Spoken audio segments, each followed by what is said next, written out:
It would be like if you went to a doctor after smoking for 30 years, right? And the doctor says to you, listen, the smoking has created an aggressive cancer. And the rest of your days, you're going to live for probably another 20 or so years.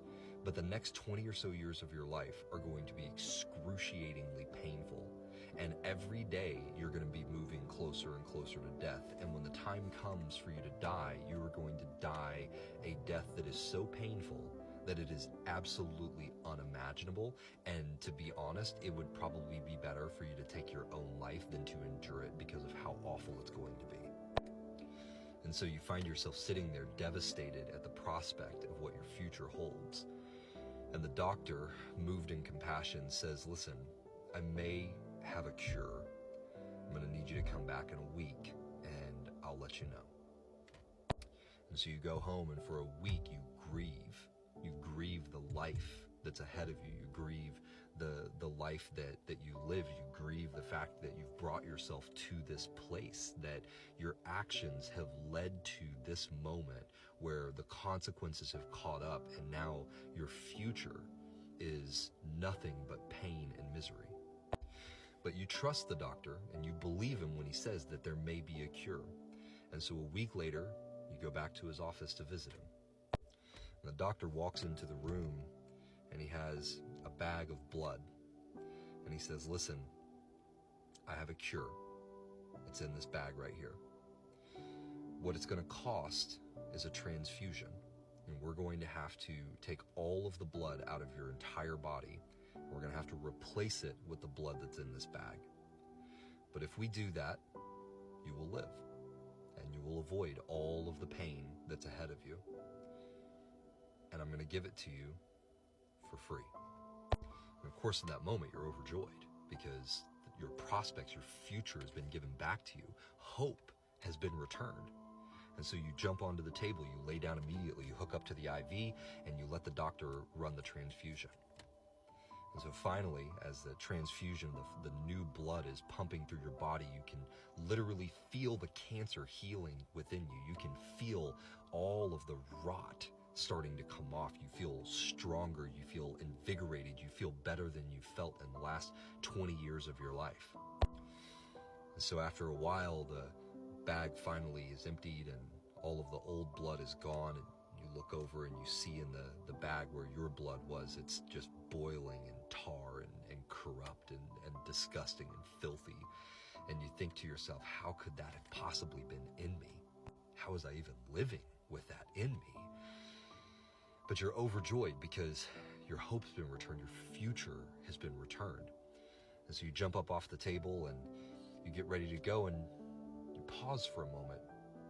And you look back over your shoulder to the doctor and you say, Doc, I mean, you have a cure to cancer. This is amazing. Why, where did you get that blood from?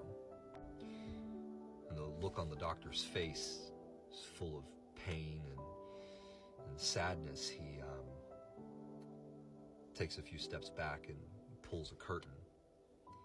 And behind the curtain, there's a table. And on the table, you can tell that there's a small body laying on the table, and it's covered with a sheet. And you feel confused for a moment, though. You're thinking, oh, maybe there was a donor or something that had this miracle blood. Like, how did any of this work? And you can tell that the doctor is clearly bothered. And so you ask me, you say, Doc, like who was that? Like, how, where did that come from? How was that possible? And the doctor says, well, it was my son. He was born with a very special and rare blood type. He was truly a one of a kind. And when we heard your story, we were moved by it, and he offered to give you his blood. And that's the blood that's coursing through your veins right now and keeping you alive. And so as you sat there dumbfounded, looking at this lifeless body and the sadness on the man's face who just gave up everything for you to live, look at him and you say, how do I repay you? What can I offer? How do I I don't even know what to pay. And he just looks at you with soft eyes and he smiles. And he says, just don't waste it. Just don't waste it. This is why we live rightly. This is why we conduct ourselves in a way that is worthy of the sacrifice that he made for us, for the mercy that he bought for us. This is why we live rightly. Even though we are in the economy of grace, where neither our good or our evil is credited to our account, only our trust that the blood is enough to heal us. We live rightly because we need to live lives that are worthy